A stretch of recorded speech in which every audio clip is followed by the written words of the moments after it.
bem-vindo ao CelloCast, um podcast em que nós buscamos investigar ou aprofundar como os princípios, os conhecimentos de liderança e de desenvolvimento de pessoas se manifestam na realidade, na vida dos indivíduos, de pessoas de sucesso, de pessoas que conseguiram transpor essa profundidade, essa busca por compreender o que efetivamente transforma alguém em um bom líder, um bom chefe de família, em uma boa chefe de família e também um excelente líder no seu ambiente profissional em toda a sua realidade.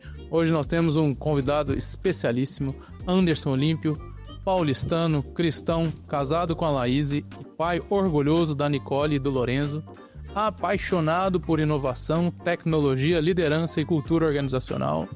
Possui experiência em empresas nacionais e multinacionais, sempre envolvido em projetos para a construção de resultados notáveis e atualmente CEO da Docnix. Seja muito bem-vindo, Anderson.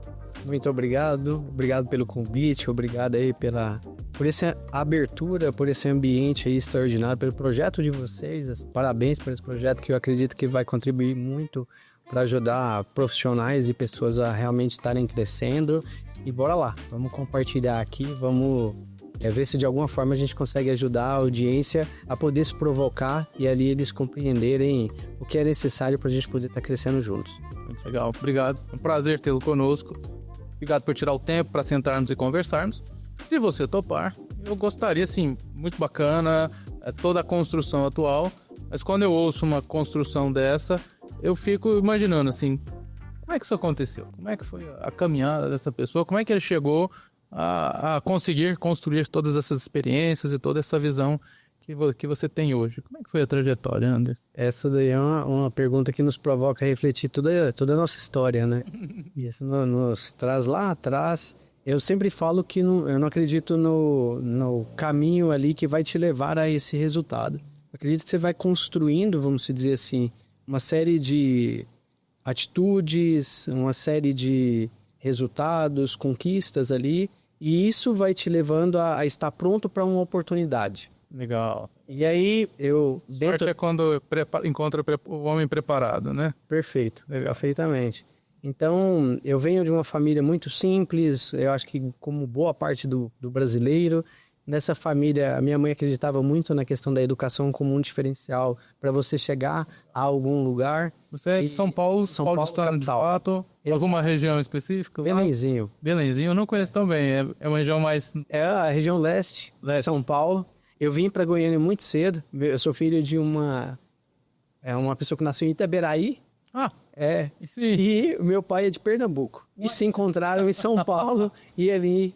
me conceberam. Coisas que são o Brasil. Meu avô, não estando bem, fez com que minha mãe retornasse para poder estar próximo, ali nesse período de final de vida dele. É uma mistura de culturas muito interessante, né? É diferente, né? Itaberaí, Pernambuco, vivendo em São Paulo. E depois ficando em Goiânia, né? Sim, vindo para cá. Exatamente. E ela acreditava muito em educação. Muito em educação. Ela não teve, e assim ela buscou, não teve. Ela fez ali na época, se eu não me engano, o magistério, né? Ela concluiu depois, já mais velha, dentro da Assembleia Legislativa. Ela conseguiu, antes de 83, que começou a fazer os concursos, né? E desde então, ela é a única coisa que ela realmente ali me cobrava, né? Meu filho, não abra mão do seu estudo, continue. E tudo que era investimento ou iniciativas que eram para o desenvolvimento pessoal, ela entendia como saudável e necessário. Interessante. E aí, na minha opinião, isso fez com que eu ampliasse as minhas perspectivas, né? Naturalmente, todo conhecimento, ele faz com que você cresça como ser humano e como profissional, e me fez conhecer pessoas. Interessante. E aí eu acredito que a continuidade, a consistência em fazer isso me levou onde eu estou hoje. E continuo. Você fala assim, não para, né? Você acaba continuando. Mas você veio e continua estudando aqui, né? Continuo estudando. Não, até hoje eu tenho algumas formações, estou no momento me inscrevendo em mais uma, e eu acredito que isso, você falando isso, você vai lá pelo conhecimento, talvez o conhecimento ele me chama a atenção e ele me leva a querer estar nessa formação, mas o que eu ganho, o que eu recebo lá é muito mais do que o conhecimento. Então, quando você até usando aqui o próprio copo, né, como essa metáfora, né, se o copo está pela metade e eu pergunto assim, qual a quantidade de água que tem nesse copo? Algumas pessoas vão olhar e falar que está meio cheio, outras vão falar que está meio vazio, né? Eu gosto de perceber que o meu está meio vazio para o conhecimento, para que eu possa permitir aprender mais, conhecer novas pessoas, novas histórias, e aí isso daí é algo que me move, é algo que realmente me dá sentido na vida. Então, Onde você vê que veio essa inquietude? Essa é uma pergunta que eu estou buscando muito ela, não a resposta, não sei se eu vou chegar na resposta dela, Juntos. mas eu estava conversando com um amigo e ele falando assim, Anderson, você se vê como uma pessoa inteligente? Essa foi a pergunta dele. E aí eu vim... Capciosa. Você se vê como uma pessoa inteligente? Sim. E nessa conversa, eu falei assim, eu sou comum, né? Você falou, eu sou cristão, e eu, na linha da psicologia, existem testes e análises que talvez me classificam com um nível de inteligência interessante. Legal. Só que eu gosto de olhar naquela metáfora dos talentos, que ela traz assim, por algum motivo, eu recebi talentos, e aí eu tenho que decidir o que eu vou fazer com esses talentos. Então, voltando à sua pergunta, eu acredito que essa vontade de crescer, de aprender, de descobrir novas coisas, vem desses talentos. Eu ainda não compreendi de forma clara os meus talentos, como aplicar, como contribuir com empresas, como contribuir com as pessoas. E aí essa busca me deixa em constante movimento. Perfeito. É uma sede ainda. Tem uma chama muito acesa. E é uma coisa interessante, né? Porque, com frequência, quem tem uma inteligência maior, uma capacidade, uma potência intelectual maior, isso... Teste de QI é uma coisa muito validada, não tem dúvidas. Existem diferenças de potência de processamento de informação no cérebro. Mas isso não é garantia necessariamente de que a pessoa vai lançar mão disso, né? Muitas vezes isso acaba gerando uma série, na verdade, de confusões, porque às vezes a pessoa não tem que se esforçar muito, porque vamos pensar aqui na escola, eu assisto o final da explicação, entendo o começo, se for muito inteligente, vou lá, passo de ano. Então acaba não desenvolvendo esse drive, assim. Como é que você percebe que isso foi acontecendo e contribuindo para a sua formação pessoal? E não seria o mais frequente, se você me permite a pergunta. À vontade. Que eu achei interessante, né? Eu tenho uma amiga que ali ela, falando justamente sobre comportamento humano, ela usa aquela metodologia, o framework, ou conhecimento que se chama Enneagrama. Sim. E no Enneagrama ela falou assim, o Anderson eu o vejo como um tipo 1 evoluído. Ela fala, o que seria esse tipo evoluído? É uma pessoa que começa a buscar o autoconhecimento, toma consciência das suas virtudes, dos seus defeitos, e aí ela começa a tomar os devidos cuidados ou ter mais prudência com esses defeitos e vícios que possui. Interessante. Então, eu tive o privilégio que eu falo, porque a vida me colocou nessa busca por autoconhecimento muito cedo, e a partir disso daí, vem me ajudando a entender no que eu preciso tomar cuidado, senão eu vou perder o meu objetivo de foco. Eu tiro o objetivo do meu foco e aí eu acabo me desviando. E aí quando você talvez se considera mais habilitado ou mais inteligente que um outro, na minha opinião, você ali está extremamente exposto à falha. A cair, vamos se dizer. Sim. Então eu tomo muito esse cuidado. Por isso que eu tomo um cuidado muitas vezes de falar assim, Anderson, se você é CEO, não. Eu estou CEO. É diferente. Sabe por quê? Porque amanhã realmente é uma nova oportunidade. E outra coisa que eu gosto de falar muito, que eu acho legal, é que eu não tenho compromisso com o erro. Eu posso falar algo agora, que daqui a, 2 meses me mostraram uma perspectiva que na minha análise ela se torna mais interessante, ela se torna mais aplicável e eu considero que ela faz mais sentido para minha vida desde em diante. Tem aquela anedota que o pessoal diz, né, que quando Júlio César ganhou tudo e voltou para Roma e ele tinha o Arco do Triunfo, que ele ia passar e tudo mais, e aí passavam elefantes, assim, 10 mil pessoas antes dele entrar, todas as tropas. Ele colocava, todo purpurado, né? Ele colocava um rapaz do lado dele, um escravo no caso, falando para ele, lembre-se que você é sempre, que você é só um, lembre-se que você é só um, falando no ouvido dele. Como é que você desenvolveu essa ideia da humildade? Como é que foi a trajetória para aprender isso? Porque não é fácil aprender isso. Aí que tá, né? Na verdade, eu não me considero humilde, com toda honestidade. Aí você fala, não. Não, é que eu lembro até na piada, o pessoal fala, né?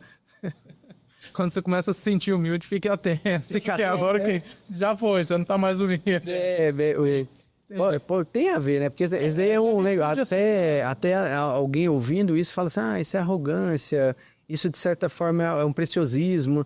Mas na verdade, eu vejo a humildade, na mesma metáfora do copo, como sempre você se permitindo a ouvir com respeito o outro, a se permitir ver pontos de vista diferentes, às vezes dar liberdade para o outro fazer algo que você não concorda, mas que talvez é melhor do que sua proposta, né? Então, essas ações, eu acredito que elas começam a me ajudar a praticar o que para mim seria a humildade, né? E aí o legal também... Às vezes as pessoas confundem entendendo que humildade é você fazer tudo que o outro pede, do jeito que o outro pede. Subserviência, né? Subserviência. E na verdade não tem nada a ver. Sim. Então você tem sim que ter a sua identidade, você tem que ter muito claro quem é você, as suas perspectivas, até expor ela com respeito, com educação, mas você tem que ter uma abertura para aprender, para desenvolver algo novo, para às vezes abrir para que o outro faça de uma forma diferente e entender. Ah, Anderson, talvez não alcançou aquele resultado que a gente esperava. Cara, não tem problema. Eu sempre falo o seguinte, ou você acerta ou você aprende. Sempre. E quando você tem a perspectiva dessa forma, às vezes quando não atinge aquele resultado que você esperava, você já está pronto para melhorar e buscá-lo novamente. E não ficar se desgastando a nível emocional ou até físico. Porque eu errei, o que eu não fiz de bem. Não, o que a gente pode melhorar nas lições aprendidas e vamos PDCA na prática, né? Não, e como é que foi o processo para você conseguir internalizar isso? Porque isso é difícil. Eu entendo, assim, a gente compreender o conceito faz todo sentido, concordo, mas até para mim mesmo, é desafiador você viver isso. Como é que você vê que foi o processo de aprender isso na sua vida? Estou aprendendo. Estou aprendendo. Sim, mas já teve uma caminhada. Teve uma caminhada. Eu acho que eu voltaria para boas relações. Algumas pessoas perguntam assim, Anderson, como é que é o seu histórico profissional? E até compartilhando ele. Eu tive a oportunidade de ser menor aprendiz na antiga CELG, que hoje é Equatorial. Como menor aprendiz, eu entrei já atuando direto com diretores. E aí esse é o que eu falo que foi um presente para mim.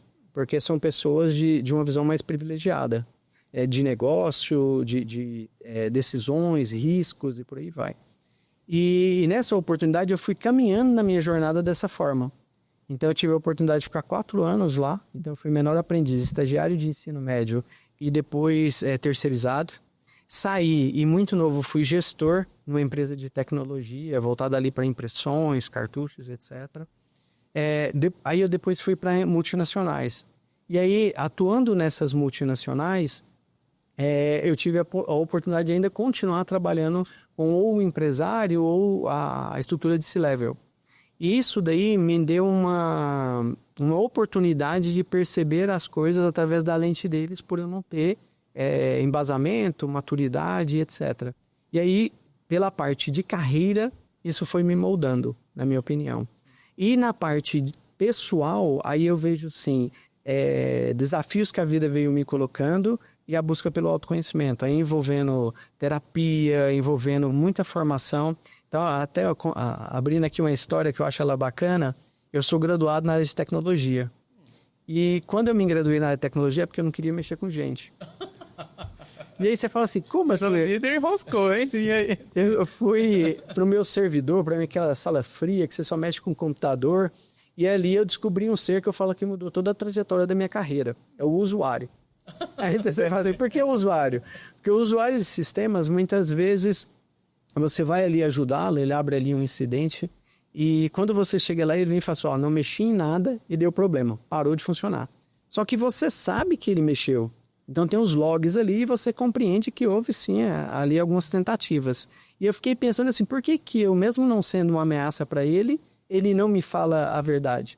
E aí foi uma primeira chama, na minha opinião, de começar a tentar entender esse ser tão complexo que é o ser humano. E a partir dali eu comecei a estudar teorias e comecei a buscar formações para mim começar a compreender o comportamento do ser humano. Que aí eu fui buscar cursos, aí eu fiz cursos de PNL, cursos de coach, cursos de hipnose. Você fez curso de hipnose. Curso de hipnose. Aí eu fiz um MBA na parte de desenvolvimento humano e psicologia positiva, Enneagrama, DISC, aí vamos, né, uma série de informações que estavam no alcance, fora estudos como Jung, para que eu pudesse tentar ter uma empatia maior para que eu pudesse ajudá-lo, ou muitas vezes até tentar me antever a algumas situações para que eu pudesse ajudá-lo. Aí, isso daí, inevitavelmente, onde eu vou estudar sobre o outro, eu acabo aprendendo mais sobre mim. Sim. Então, naturalmente, isso daí foi acontecendo. Então, eu acho que esse privilégio de, na minha carreira, ter tido a oportunidade de ter trabalhos onde eu estava mais próximo ao C-Level e na parte pessoal, buscar o autoconhecimento e entender o ser humano me ajudaram a ir moldando e buscando me amadurecer. Eu gosto da fala dela que fala assim, é um tipo 1 evoluído que é o quê? Ele tem uma consciência sobre vários vícios e defeitos que ele possui e aí ele vai tomando mais zelo, mais cuidado. Mas isso não me torna melhor do que ninguém, mais inteligente do que ninguém. É um curioso. Fala, é um curioso, eu sou um bom curioso. Parece que foi mais do que só curiosidade, né? Porque assim, a impressão que dá, e me corrija se eu tô errado, é que você começou a perceber que tinha algo, assim, era possível, e você partiu dessa premissa, era possível explicar e em algum nível prever a conduta humana. Perfeito. Que era mais ou menos o que você estava tentando entender, talvez até de uma mentalidade do tipo, olha, tem uma formação em TI, então as coisas têm uma programação, tem uma estrutura de funcionamento previsível. Será que isso aqui não acontece na realidade humana também? E se acontece, como que acontece? Perfeito. Foi mais ou menos isso. É por aí. Exatamente. E o legal que você está falando, eu fiz um período, né? Poucas pessoas sabem, mas eu fiz um período de um MBA na época, uma especialização em segurança da informação. E lá você tem a parte forense. E essa parte forense fala sobre esse modus operandi, que seria muito parecido com isso que você traz. Como é que é o modus operandi do ser humano, né? Muitas vezes a área de segurança digital, ela tem algumas práticas similares à área de segurança humana, vamos dizer assim, ali, relacionada a crimes e etc. E o ser humano, ele tem sim um padrão de comportamento, um padrão de conduta e acaba com um padrão de resultado. Né? E aí, entendendo isso, eu falo, beleza, se eu gostaria de melhorar os meus resultados como ser humano e como profissional, o que eu preciso fazer? Aí eu preciso entender os meus padrões. Então eu venho tentando compreendê-los para que eu possa buscar excelência, que é o quê? Melhorá-lo. Esse é o parâmetro que você usa para avaliar a realidade, tá? E é interessante, que é uma pergunta que eu sempre acho muito bacana de fazer, que é qual que é a visão de homem, que a pessoa tem a visão de ser humano, na verdade. A visão de homem acho que seria reducionista.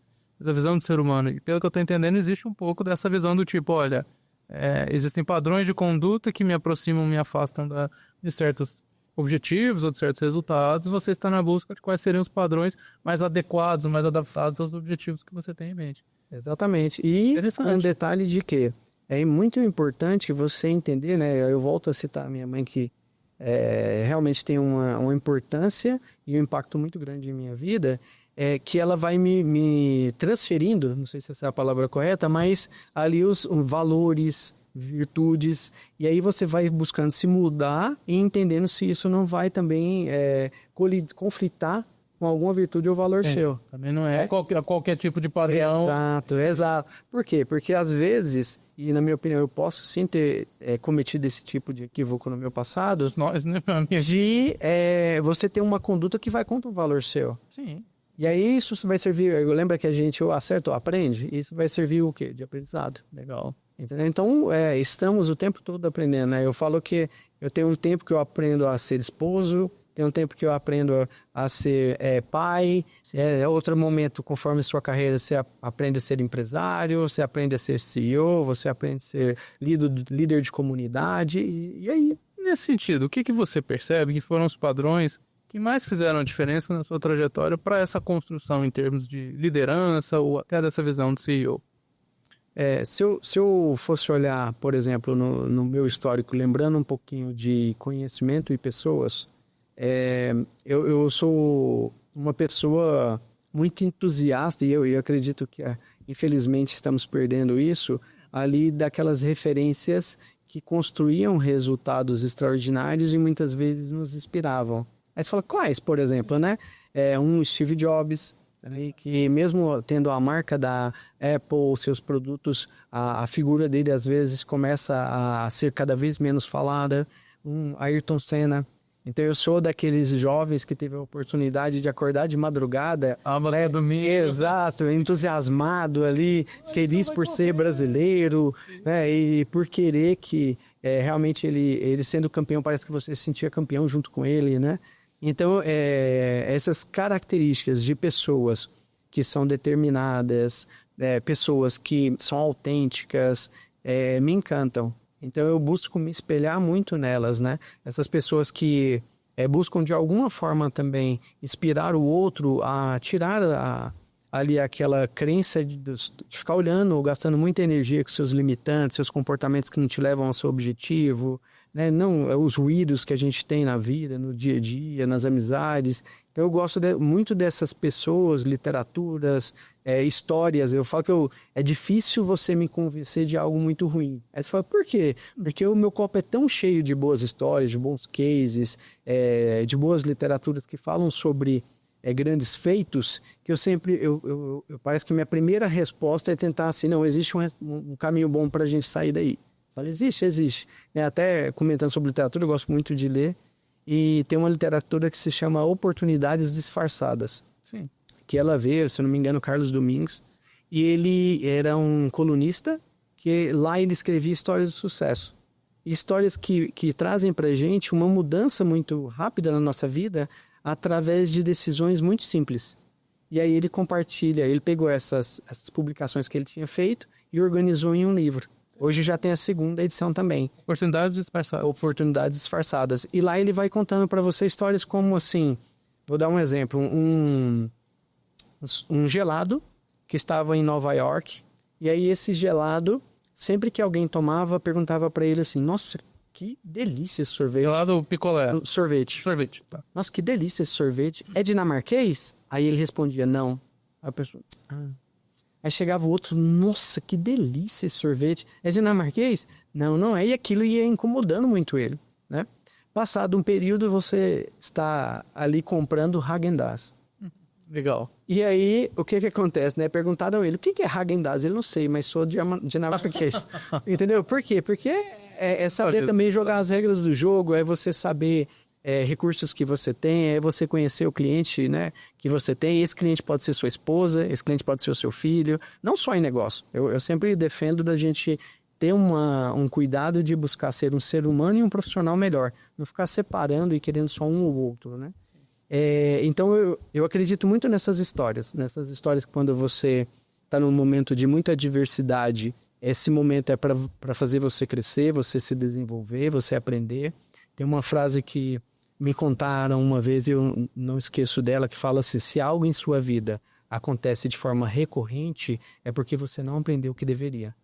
Interessante. Entendeu? Então eu sempre estou tentando não ficar cometendo os mesmos erros e fico muito inquieto, até a minha equipe já ouviu eu falar muito, eu falo assim, pessoal, vamos ter novas pautas. Se eu estiver tendo a mesma pauta, ou seja, se a gente está conversando sobre os mesmos problemas, é porque é sinal de que nós, como organização, como sistema, não estamos evoluindo. Ou resolvendo, né? Resolvendo. Exatamente. Consegui responder? Conseguiu, fantástico, meu amigo. E assim, eu fico imaginando, né? Assim, vamos pensar juntos aqui, poxa. Pessoa que tem uma profundidade de aprendizado, gosta de aprender, que quer entender os padrões comportamentais, que busca entender quais são as referências de sucesso. Me parece que você tem referências muito claras do que você entende que é o ideal, etc, etc. Como é que você enxerga isso quando você começa a transpor na jornada para se tornar um líder, assim? Como é que foi esse processo, né? Para você catalisar? Você falou, ok, em termos de trajetória, olha, não... Eu fui sendo exposto a uma visão mais ampla, e etc, etc, e fui fazendo esse estudo. Mas como essas coisas se combinaram na sua trajetória que você percebe? Essa pergunta ela vem muito a calhar, Marcelo, pelo ano que eu estou vivendo. Você fala, por que pelo ano que você está vivendo?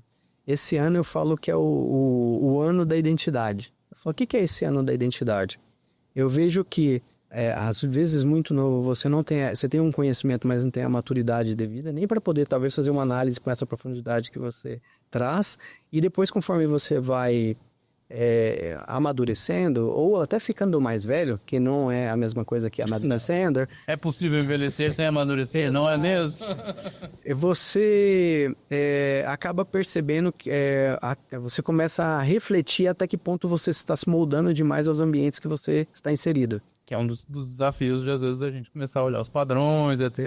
e tal. Perfeito. Interessante, cara. E aí, nessas reflexões, eu venho entendendo assim, quem é o Anderson, quais esses valores e virtudes que ele tem muito claro e como ele comunica, sem desrespeitar, mas sem abrir mão, né, disto. E nisso daí eu acredito que eu tive um período onde essas inspirações me inspiravam de tal forma em que eu ia só com energia para dentro do negócio. Bora fazer acontecer, né? Se ele consegue, eu também consigo. Sim. Também, né? Nessa visão. Depois você passa por um momento onde você, até a vida vai te trazendo alguns tombos e aprendizados, e você começa a ter uma aptidão menor a risco. E aí você começa a maturidade, talvez o autoconhecimento, te trazer assim, você já está no momento em que você pode ter maior aptidão a riscos, maior autenticidade, e ser você mesmo com toda essa bagagem que você vem trazendo.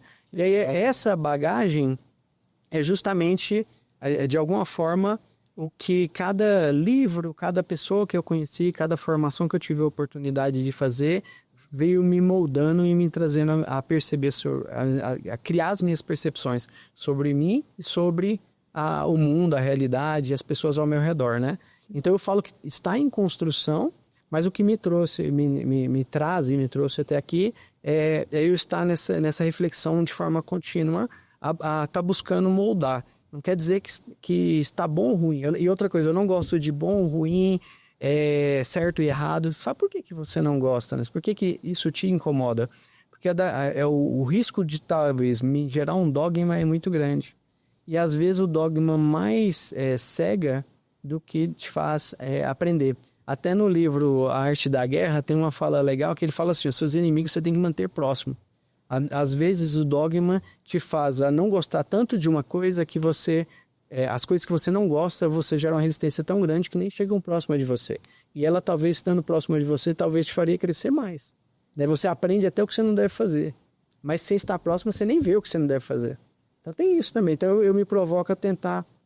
que você é alguém que aprofundando as coisas, né? Que não quer trazer as coisas, dispensar as coisas a partir de uma postura sem reflexão. Seria algo nesse sentido, assim, do tipo, olha, que assim, poxa, uma trajetória como a que você teve, se você me permite comentar, teve que ter muito discernimento do que era melhor, o que era pior, o que era certo, o que era errado. Perfeito. Mas pelo que eu tô entendendo, não é tanto se você discerniu ou não, mas do tipo, olha, eu não vou descartar as coisas só porque tem uma aparência de que talvez não tenha fit aqui de cara. Exato. Deixa eu entender melhor. Pode ser que tenha. Exato, igual você fala assim, é rígido, ele é flexível. Então tem coisas que para mim, Anderson, fazer algo é ilegal. É errado? Na minha visão, Anderson Sim. Tem outras pessoas que têm aptidão ao risco de ir lá e fazer.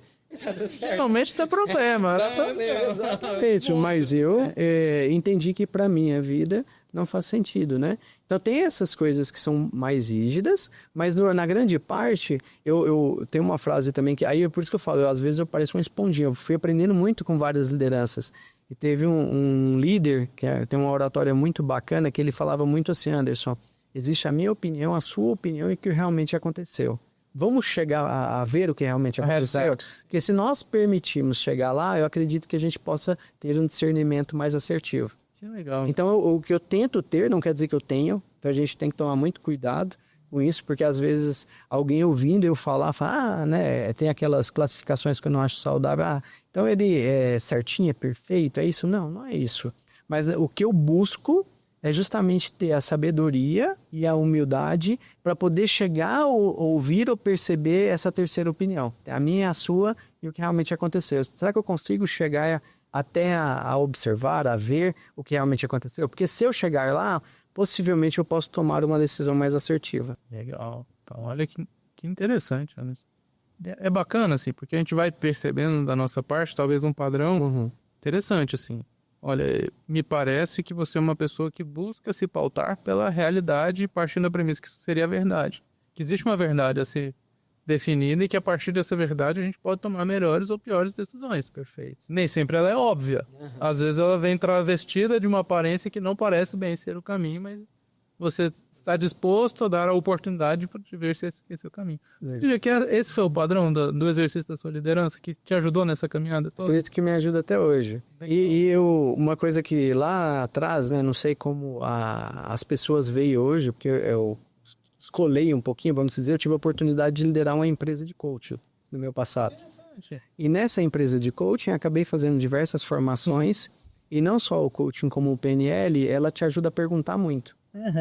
E aí, ao investigar, exato. E ao você aprender a perguntar e às vezes buscar as respostas nas boas perguntas, e não nas boas afirmações, te faz também ampliar suas percepções antes de você decidir algo. E aí, por que eu estou comentando isso? Né? Usando um exemplo aí mais simples. A minha filha chegou e comentou algo comigo. E minha filha hoje tem 15 anos e ela falou, pai, isso, debutante. Isso, pai. Eu falei, nossa, filha, que legal, qual é a fonte? Aí ela já, pai, lá vem você, né? Lá vem você. E aí, não quer dizer que eu estou afirmando que o professor dela esteja errado, mas eu quero que ela reflita sobre isso, para que ela não vire uma esponjinha e somente absorva tudo, no sentido assim, toda a verdade do outro que chegar para ela. Sem questionamento. Exato, sem filtro nenhum, sem questionamento nenhum. Mas que ela se permita, ao chegar à informação, ter perguntas saudáveis para ela melhorar a compreensão dela sobre aquele tema, sobre aquele assunto. Então, aí, filha, e isso? Você entendeu isso? Aí ela, não, pai. Eu falei, boa, talvez na próxima aula você pode perguntar sobre isso. Porque vai ampliando essa percepção dela. E uma coisa que a gente percebe muito frequente, Anderson, que é os desafios da liderança, vamos dizer assim, dentro de casa, muitas vezes, guardadas as devidas proporções, é claro, existe uma grande diferença de ambientes, de tipos de relação, também se manifestam na vida profissional. Você vê também, e aí pensando na formação de líderes, considerando a perfeita, você ocupa essa mesma dificuldade, ter esse pensamento, ter a condição de questionar as coisas, capacidade reflexiva na liderança, como é que você enxerga? Ótima pergunta também, pelo momento que nós estamos, eu estou sendo um pouco presunçoso e elaborando uma formação para a equipe, que eu vou ministrar internamente, sobre pensamento sistêmico, problemas complexos e simplicidade.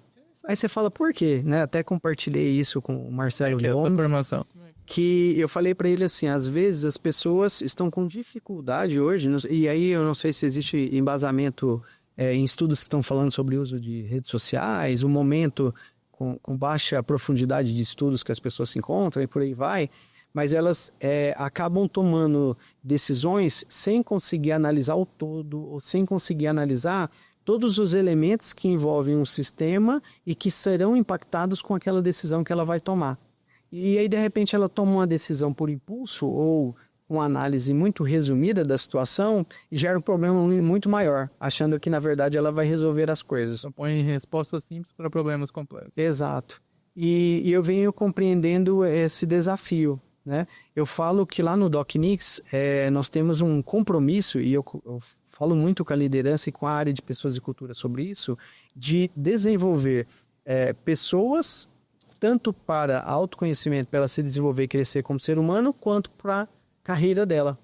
Então, quando ela entra, e eu falo isso para o colaborador, eu falo assim, qualquer exercício que você tem que fazer. A cada 6 meses, por exemplo, você tem que avaliar se você é um melhor ser humano e um melhor profissional do que você era há 6 meses atrás.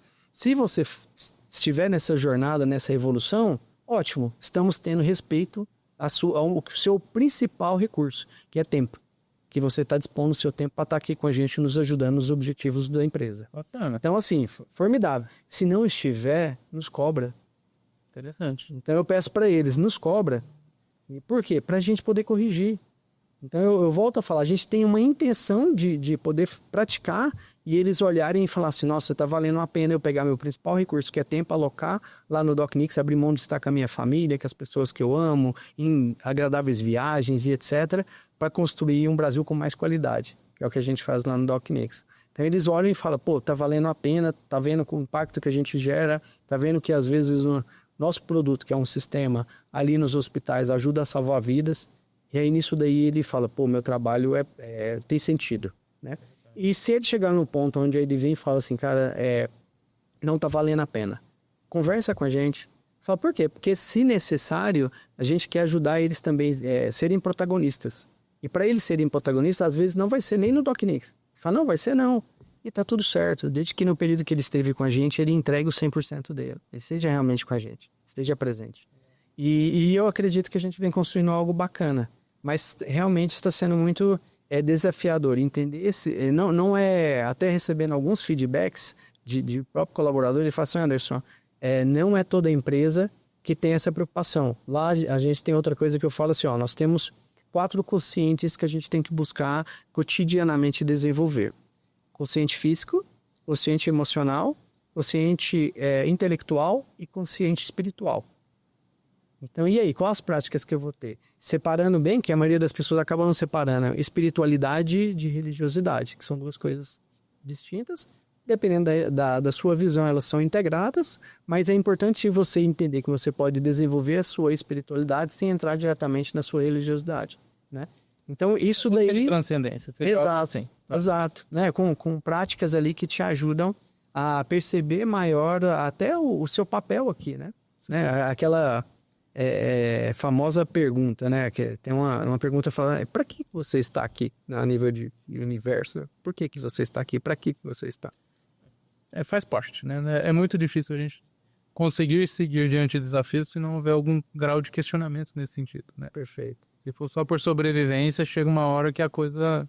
Falta uma motivação extra, né? Olha, não, tô aqui para pagar minhas contas. Não, fantástico. Mas vai chegar uma hora que, se Deus quiser, você vai conseguir pagar suas contas. E agora? Perfeito. E nesse sentido, né? Tem um livrinho vermelhinho que nós damos para todo colaborador que entra lá, que é aquele que se chama Poder da Autorresponsabilidade, do Paulo Vieira. Sim. Aí você fala, por quê? Para as pessoas começarem a desenvolver essa compreensão de protagonista na vida. Então, na leitura dele, ela consegue entender que normalmente ela tem um grande potencial e que ela pode encontrar esse lugar de potência para que ela possa ser uma pessoa e um profissional que contribui ainda mais com organizações e com outras pessoas. Então, a gente tem essa inquietude, vamos dizer assim. Um olhar para si mesmo. Exato. Mais responsabilizador, né? Exato. Em termos de sacrifício, busque se desenvolver, busque crescer nesse sentido. Perfeito, perfeito. E faz parte da maturidade, né? É importante o sacrifício. Às vezes a pessoa vem e fala assim, não, eu não quero nenhum sacrifício, não abro mão de nada. Então é importante entender até que ponto você está abrindo mão também de uma evolução para que você seja um ser humano mais maduro. Meu amigo, e é interessante, né? Porque em termos práticos, acho que filosoficamente você vai encontrar definições, ou até psicologicamente definições diferentes. Mas em termos práticos, existe uma definição técnica nesse sentido. Assumir responsabilidade é igual a disposição para sacrifício. Assim.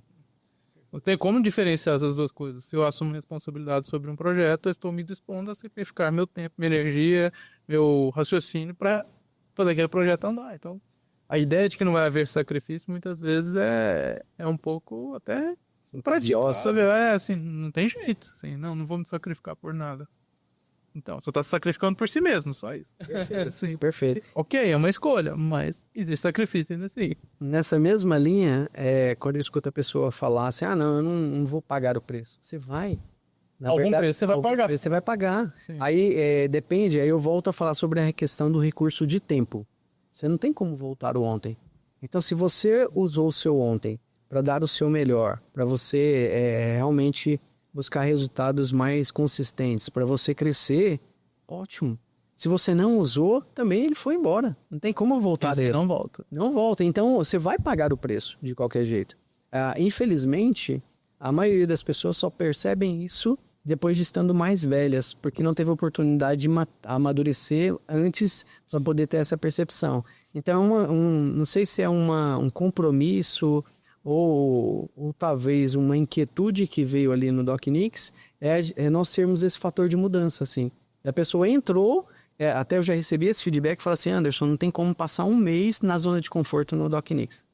Mas não porque é aquele ambiente ferro e fogo, e sim porque é aquele ambiente que está o tempo todo provocando você a refletir em como você está atuando, como você está atuando em si, entregando, como você está cuidando dos seus entes ali também. Isso para a gente é importante. A gente entende que se está tudo bem, por exemplo, se está tudo bem lá em casa, a possibilidade de eu estar bem lá na minha atuação no DocNix é muito maior.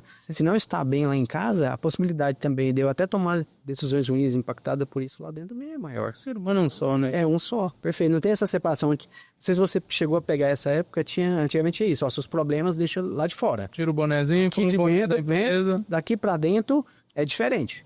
E é uma coisa interessante, né? Eu falo isso sempre, né? A ideia de que o ser humano tem divisões internas é um pouco ilusória, assim. E é uma coisa bem moderna, né? Vamos dizer assim, podemos estimar aí 1920, 1900, que começou um pouco mais essa ideia de, olha, eu no profissional, eu na vida pessoal. Antes disso, cara, era tudo junto, né? Sei lá, o cara tava lá lavrando a terra com o filho dele, com a esposa em casa, o cara que tinha muito dinheiro, o filho ia aprender a trabalhar com ele. Então essas coisas, ao mesmo tempo que o pai educava o filho, o trabalho educava em casa. Então não tinha muito essa divisão de realidades, né? E por quê? Porque se você tava mal, você tava mal, eu tô mal. Não é eu tô mal em casa e vou ficar bem nesse trabalho. Lógico, não tô fazendo apologia a gente não se esforçar, não suportar a dificuldade, ou não, eu tô com pessoa doente em casa, não vou trabalhar nunca mais. Não é isso que a gente tá querendo dizer. Mas que essas coisas não são, assim, não são no vácuo, né? Não tem uma separação. Tem um lado, tem um vácuo e tem o outro, essas coisas não se comunicam. Não funciona assim, né? E eu fico pensando, assim, pelo que eu tô entendendo, vocês estão assumindo um desafio muito grande, né? Legal. Como é que vocês enxergam, o que você enxerga lá dos principais desafios, se a gente fosse pensar aqui da pessoa que está fazendo essa transição? Olha, pensando no pipeline da liderança, imagino que você conheça, o cara é gestor de si mesmo, agora ele vai começar a virar gestor de outros. Assim, o que vocês têm percebido na prática dessas necessidades? Como é que as pessoas têm reagido? Quais são as nuances que você vê de mais desafiadoras nesse aspecto, Anderson? Ótima pergunta, Marcelo. Eu volto lá, né, trazendo aquele tópico que eu comentei, que às vezes nós vemos a dificuldade da visão do pensamento sistêmico, né, nos profissionais que estão chegando para trabalhar conosco e se desenvolver. Da mesma forma, às vezes ele atua de forma técnica e ele é promovido. Sim, é o líder técnico ali. É o líder técnico, ou é o melhor colaborador numa área e ele é promovido para ser o vendedor que virou. E ele não teve nem essa autorreflexão para que ele buscasse se desenvolver antes de estar assumindo a posição, e nem a empresa também teve. E isso no DocNix não é diferente, também é a nossa realidade. Né? Com um crescimento um pouco mais acelerado, nós temos novas posições ali lá, pessoal, chegando, e é importante dar essa oportunidade para quem está ali, conhece o negócio, está nos ajudando há muitos anos. E nesse trabalho, o que nós temos feito? Primeiro, quando ele assume essa liderança, nós temos algumas práticas lá, inclusive já fizemos trabalho com vocês, né? Para poder nos ajudar a gerar essas reflexões neles e eles começarem a entender esse novo papel. Porque às vezes ele não tem esse momento para ele parar e falar, nossa, agora eu sou líder. Ele é engolido pelas urgências e pelas atividades no seu dia a dia e ele não parou, de repente está 1 ano naquela posição e não parou para falar assim, nossa, não sou eu que resolvo tudo mais, não sou aquele lobo solitário, na verdade agora o meu resultado ele é através de uma equipe. Ele não teve oportunidade para pensar nisso, né? Então nós começamos a promover esses momentos e começar a fazer análises para identificar aonde aquele profissional precisa de maior apoio. E aí cria um PDI para ele. E nesse desenho de PDI, aí pode ser tanto trabalhos individuais, envolvendo a minha pessoa, a área de pessoas e cultura, quanto formações e mentorias externas também, para ajudá-los a compreender esses gaps ali e estar atuando nele.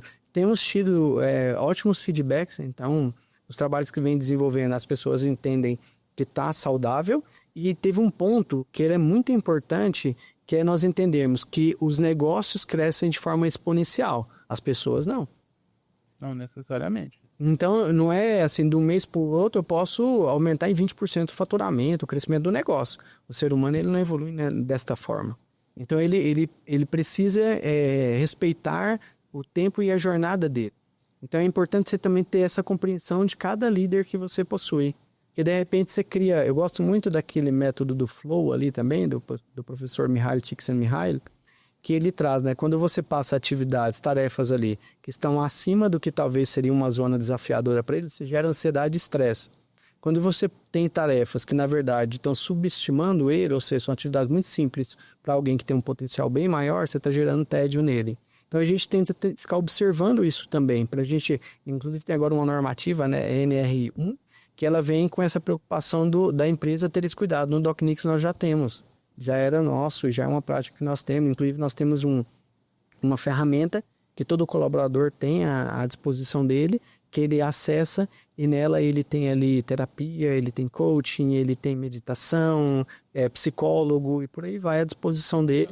Em 4 sessões pagas todo mês pela empresa para ajudá-lo nessas transições. Tá enxergando. Quando fala em competências, aí você fala assim, Anderson, o que você observa mais que nessa transição vocês precisam trabalhar? Aí eu vejo mesmo essa virada dele entender que quando tem um problema não é para ele ir lá e resolver, e sim ele desenvolver. Então no início ele quer resolver tudo. O primeiro problema que tem, ele fala, não, isso é muito simples, vai lá e resolve, e assim ele não desenvolve a equipe dele e continua esse ciclo se ele não se permitir alterar. E o segundo é os rituais que ele não tinha, vamos se dizer, quando ele era um colaborador ali atuando e sendo responsável somente pela entrega dele e agora responsável pelas entregas de forma mais coletiva. Então ele tem ritual de começar a fazer uma reunião de feedback, de estruturar um PDI, de montar as weeklies, que são reuniões semanais ali que ele conduz com a equipe, de montar a reunião de apresentação. Então, fechou o mês ali, na segunda semana do mês, ele apresenta o resultado do mês anterior. No fechamento do trimestre, ele apresenta o resultado do trimestre anterior. Então, são rituais novos que até então ele não tinha essa compreensão desses indicadores de forma coletiva. Ele olhava somente a entrega dele e os indicadores ali individuais dele. Agora ele começa a perceber isso de forma mais coletiva e ele começa a ter que ter um conhecimento para levar e ajudar as pessoas a também se desenvolver. Coisa que ele não tinha essa preocupação. O desafio é grande. Aí o desafio é grande. Você sai de executor para começar a ter que olhar para a gente, muitas vezes é uma transposição significativa, né? Perfeito, exatamente. E o que nós fazemos é tentar suportar ou dar todo o suporte para que ele tenha êxito e de uma forma saudável. E agora tem um item, Marcelo, que eu venho observando e nos provocando lá internamente, que é a questão da autocobrança. Nós estamos observando que está tendo um desafio muito interessante de ajudá-lo a equilibrar esta autocobrança, porque às vezes ele quer ser exponencial como negócio. E aí ele não corresponde a isso e ele já não se sente merecedor daquela promoção, exato, ou daquela oportunidade. Perfeito. Então esse é um ponto que a gente vem nos desafiando a ajudá-lo a não se cobrar tanto, a não se bater tanto, sabe? Se permita aprender, se desenvolver no seu tempo. Não olha para o outro, não, olha para você. Você está melhor do que ontem? Então você está em evolução. É uma coisa muito legal, sim, com certeza, né? E é um desafio você não se comparar, mas você se comparar consigo mesmo, né? Perfeito. Se comparar com outros, né? Mas sabe uma coisa que eu fico pensando, né? Até se você me permite, eu acho à vontade, acho muito bacana. A gente trabalha isso muito e às vezes não só nessa posição de primeira liderança, às vezes a gente atende diretores, fundadores de grandes negócios que têm um nível de autocobrança muito grande. Acho que é meio que natural ou frequente, dada a história da pessoa, a pessoa viver isso. Me arriscaria a dizer que você não é um cara que espera pouco de si mesmo. Assim, em termos de, olha, eu preciso fazer as coisas acontecer. E é frequente. E eu brinco sempre, sabe? Assim, eu estava até ontem com um grupo de gestores numa empresa falando, olha, por outro lado, eu entendo a ideia a gente precisa flexibilizar a exigência.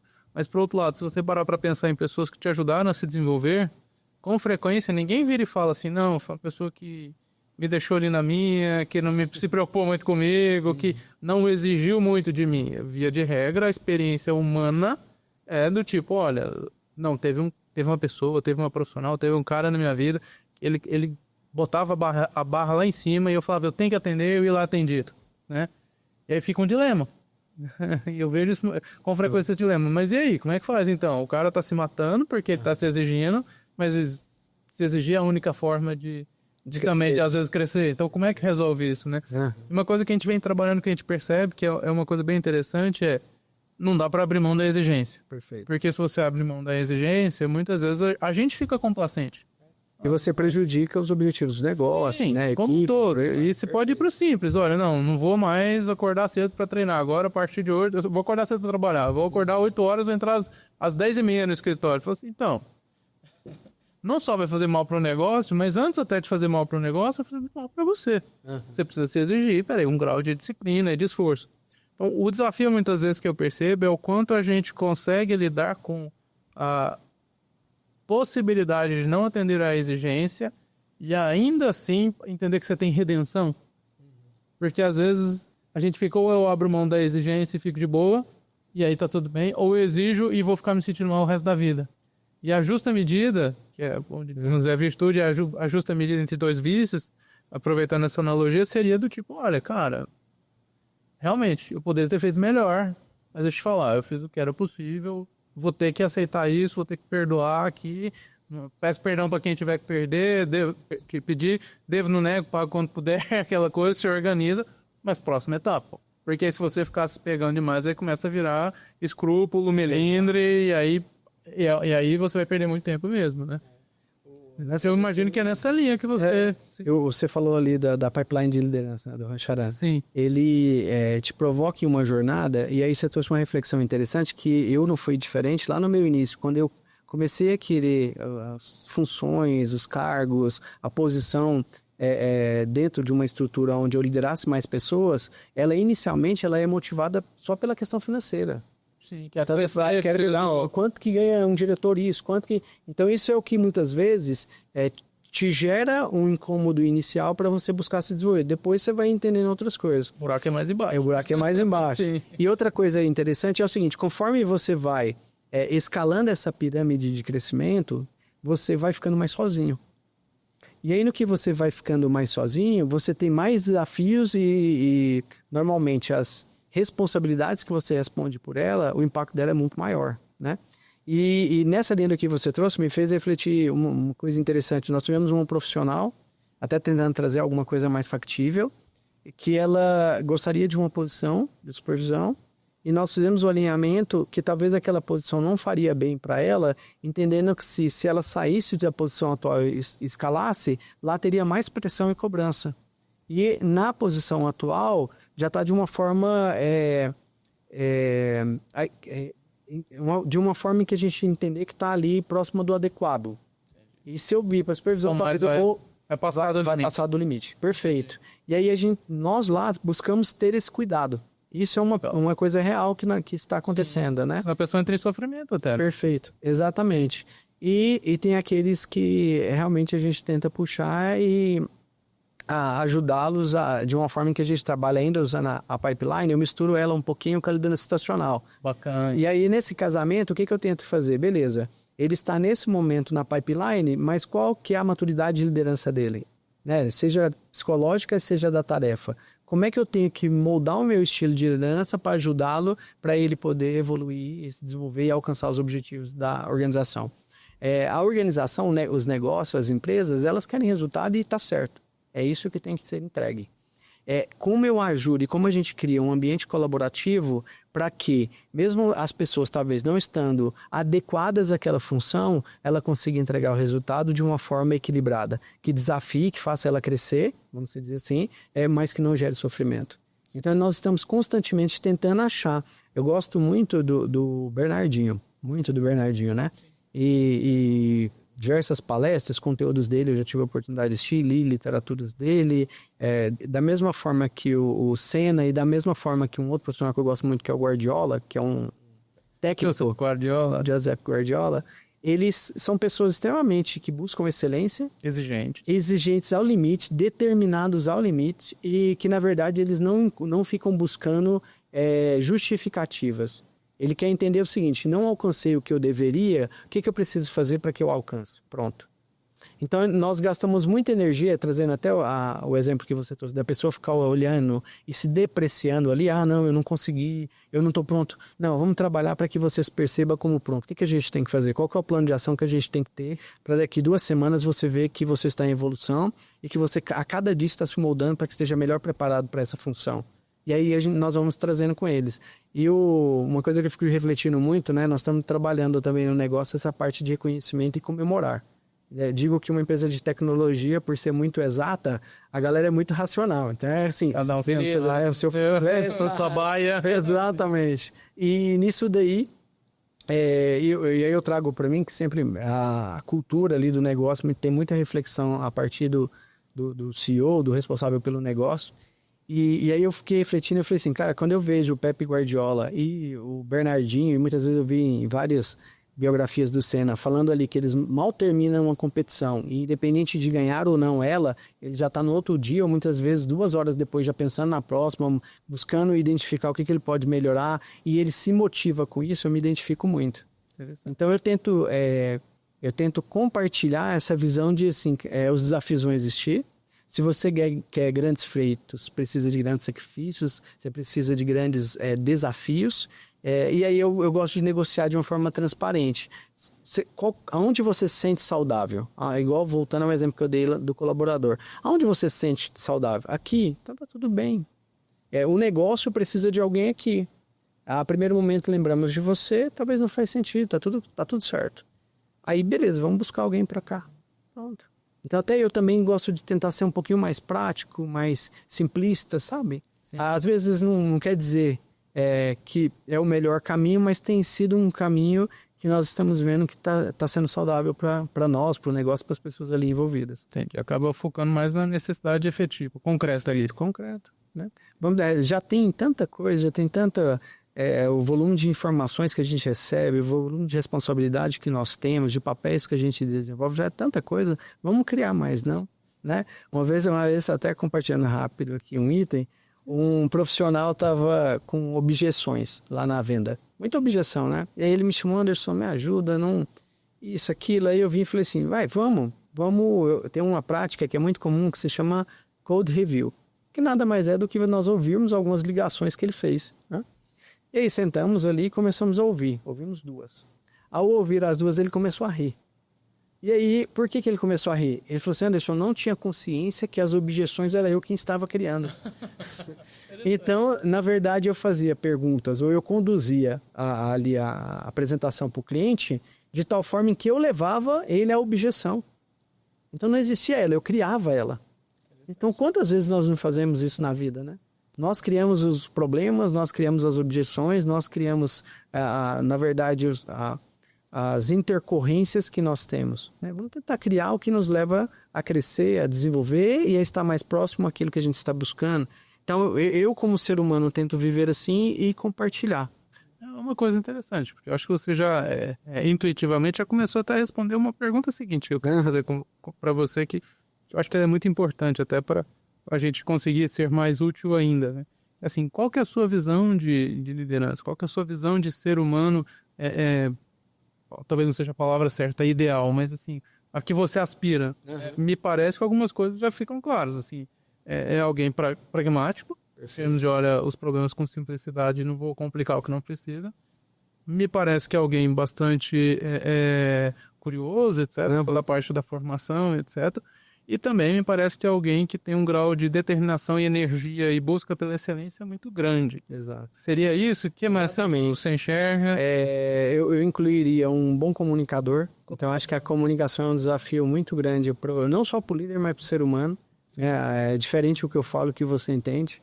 Então, eu também me inspiro muito em como essas pessoas que atingem grandes objetivos e feitos, elas se comunicam. Eu tento me espelhar e entender, compreender muito isso.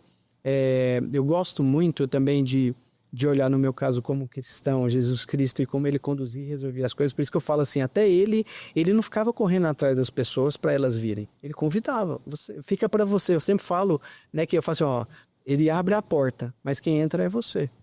É opcional. Então eu me inspiro nessa parte da determinação, nessa parte da curiosidade, da inovação, de você se reinventar, se permitir, né? Tentar nos colocar numa caixinha, melhorar e buscar sempre excelência em comunicação.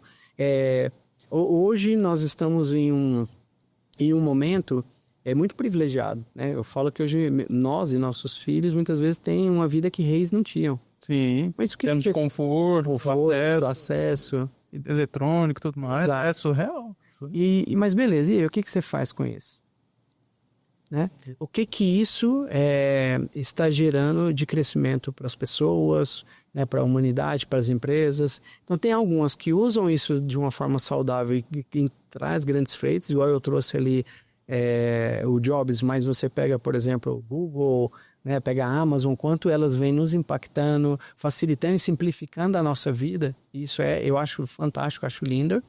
E como líder, eu sempre trago essa visão de você ser responsável pelo seu desenvolvimento e pela a contribuição com o desenvolvimento do outro. Eu não vejo você como responsável no desenvolvimento do outro porque ele precisa te permitir, ele precisa querer. Mas eu vejo você como essa pessoa que tem que puxar assim essas conversas, essa conversa é difícil. Às vezes a gente fala que é difícil, mas vem muito mais da nossa percepção do que da conversa em si. Né? Depois que você tem ela, você vê que não é tão difícil assim. Sim. Então, estar em busca de algumas características dessas pessoas que fazem grandes feitos te leva também à excelência. Te levam a ter comportamentos que te levam a construir resultados que a média não constrói, entendeu? Tem.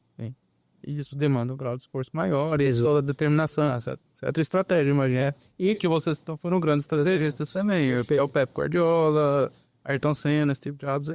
No livro não é do Pepe, mas é sobre o Pepe, ele inicia falando do Kasparov, que foi um xadrista, né? Sim. É muito respeitado, um dos maiores da história, e ele quis uma reunião com ele. O Pep Guardiola. Com o Pep Guardiola. Justamente para ele entender como é que uma pessoa tão extraordinária, tão acima da média, pensa. Né? Como é que ela funciona? O que eu posso aprender com ela? Porque não é o futebol, é o xadrez. Mas o que nas decisões e na forma de pensar o xadrez é similar ao futebol? É similar à organização? É similar à família? O que é? O que eu posso aprender com ele, né? E aí volto a talvez às vezes até antes fazer uma brincadeira e entender assim, quem sou eu, quais são as minhas virtudes, ali as minhas potências, né? Quem são essas pessoas que me inspiram e às vezes comportamentos que elas possuem que eu não tenho. Por exemplo, você pega um Senna, ele tem uma energia, o Bernardinho também maior do que a minha, na minha opinião. Intensidade, exato, assim. Né? Aí você fala assim, talvez eu não vou sair muito do meu perfil, ser tão intenso daquela forma. Mas como eu posso ter uma energia similar, mas manifestar ela de outra forma? Mantendo a minha coerência. Eu mesmo, né? Exato, mantendo sua identidade. Legal. O que você precisa fazer? Como seria isso aí? Aí isso vai moldando esse líder, né?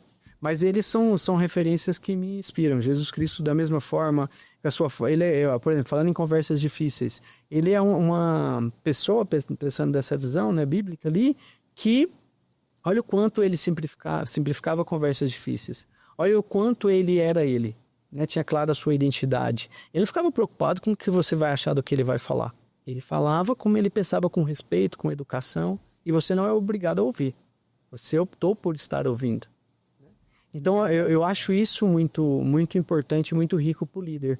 O líder entender quem é ele, entender essas características de lideranças que inspiram as pessoas e que ajudam elas a construírem grandes feitos e começar a praticar.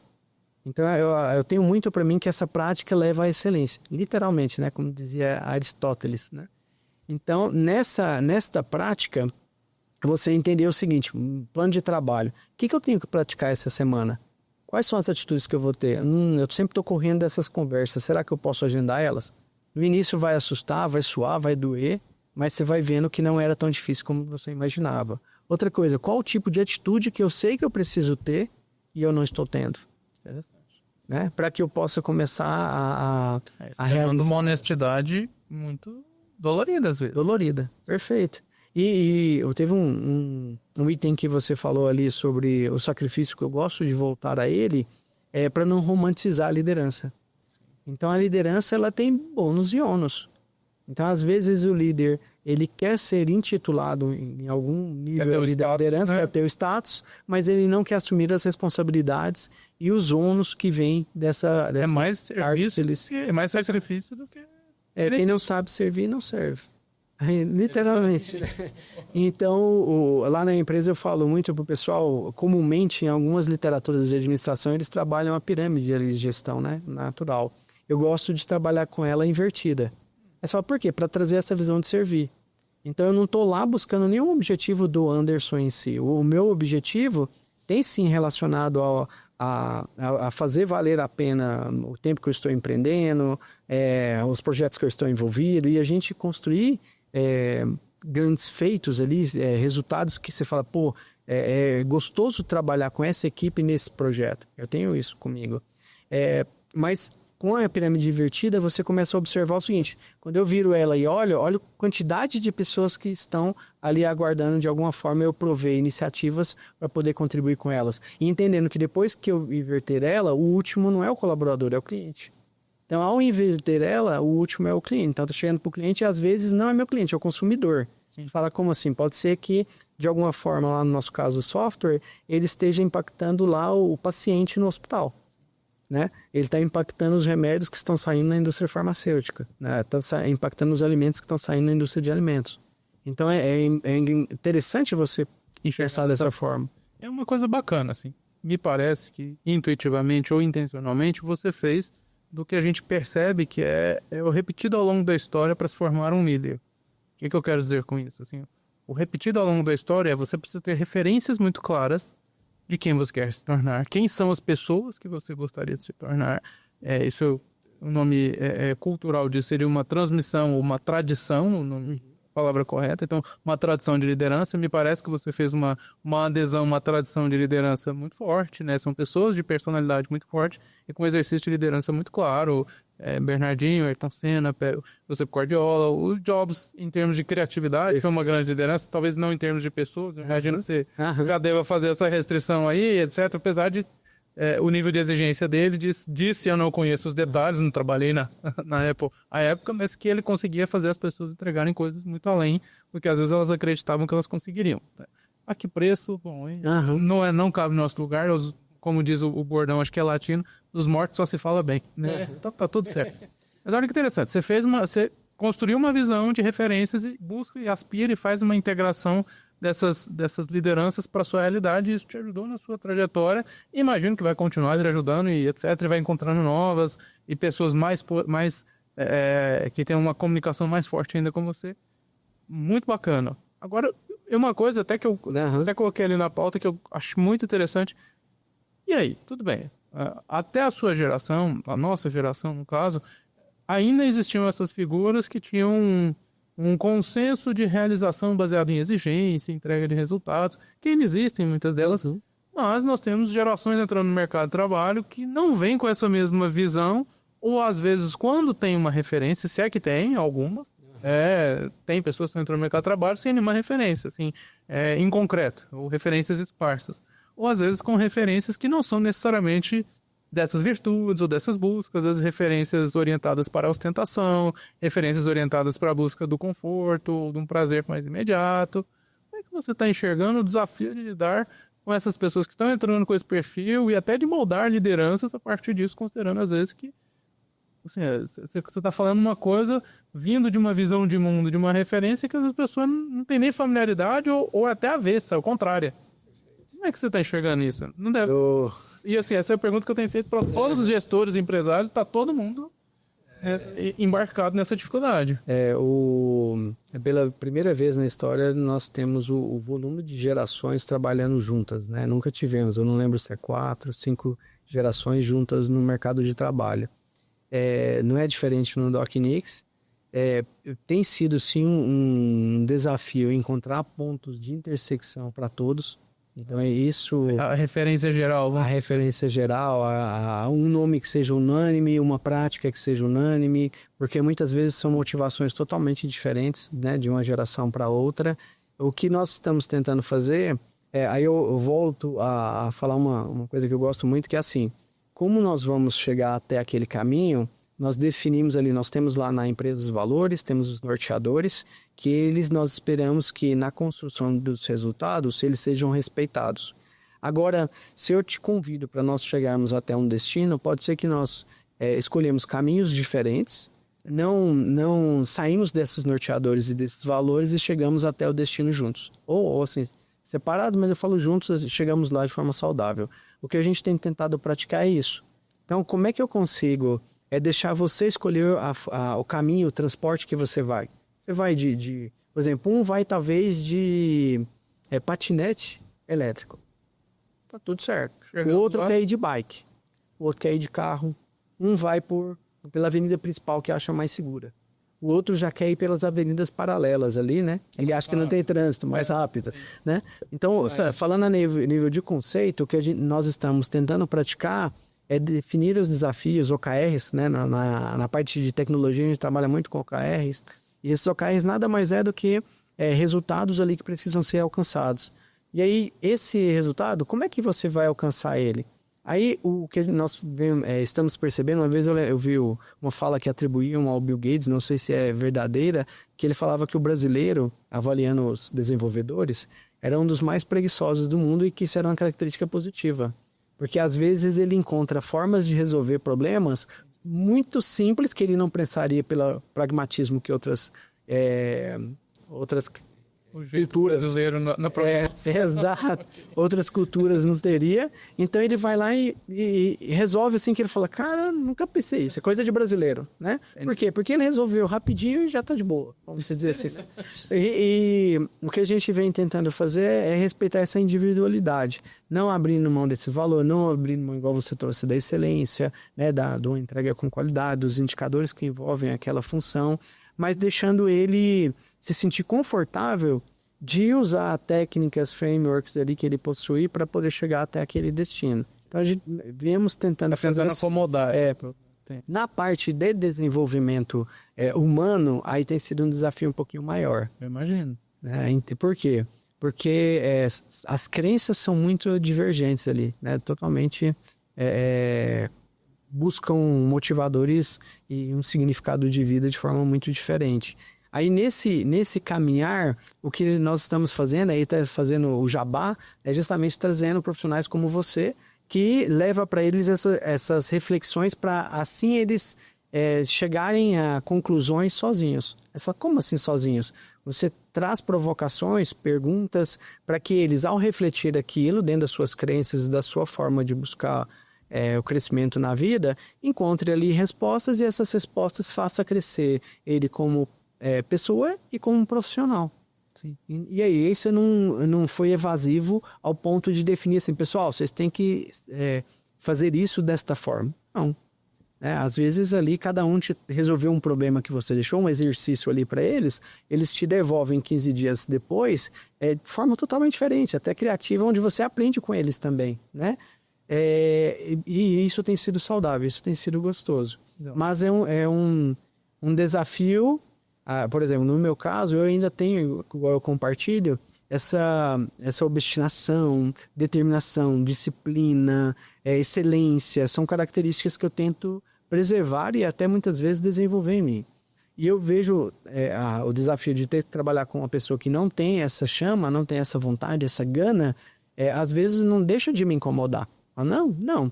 Aí eu aprendo a respeitar a individualidade dele, se ele estiver entregando um resultado de forma saudável, dentro desses norteadores e valores, eu entendo que é saudável. Você fala, tá sendo um ambiente saudável, é um ambiente de diversidade, mas é um ambiente saudável. Agora, o que nós tentamos também fazer lá é definir, e aí você falou nós citamos alguns nomes do passado ali como grandes líderes, mas eu vejo surgindo empresários que deixam cada vez mais claro a identidade do seu negócio. E ao deixar clara a identidade do seu negócio é o seguinte, eu vou tentar usar um nome aqui de um posto, que é um posto onde o empresário ele é cristão, e você, ao chegar no posto, você vê artefatos cristãos lá, como um terço, por exemplo, né, ali com proteção em um ambiente ali de manutenção dos veículos. Você vê ele tomar um cuidado na contratação de pessoas que estejam mais dentro do perfil para que a pessoa entrando na cultura que ele entende como saudável para o negócio dele não colidir.